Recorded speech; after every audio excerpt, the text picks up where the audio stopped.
শ্বশুর শাশুড়িকে নিয়ে বাড়িতে চলে আসলাম, আমাদের টাইম হয়ে যাচ্ছে তো। আমার আব্বা শ্বশুর শাশুড়িকে নামাই দিই। দাঁড়ান আব্বা, আমি খুলে দিচ্ছি। আসেন আসেন আসেন আব্বা, এই দেখেন এদিকে আবার। দাঁড়ান দাঁড়ান দাঁড়ান দেই আব্বা, নামাজে চলে যাবেন? ওই তো আপনার বিয়ে, আমিও আসতেছি, নামাজের সময় হয়ে যাচ্ছে। দেখছেন, দুই বীর অনেকদিন পর দেখা হচ্ছে। হ্যাঁ ঠিক আছে আব্বা যান, আমি আমি আসতেছি। আসেন মা, আসেন মা, আসেন আব্বা, যান আগায় যান। ওই দেখেন ওই দেখেন, এ কিরা? হ্যাঁ নানা, তোমার নানা চলে আসছে। আসেন মা, আসেন আমার কাছে যান। আসেন আসেন আসেন, আমার শ্বশুর শাশুড়ি দুইজনই আসছে।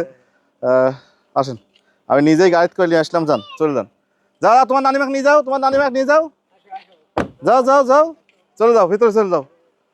মিজান আইছো? কি অবস্থা? চলো যাও। এই তো হলো অবস্থা। যাই হোক, সময় নেই, 1:30 বেজে গেছে। আমি এক দৌড়ে এখন মসজিদে যেতে হবে আমার, কারণ নামাজের টাইম হয়ে গেছে।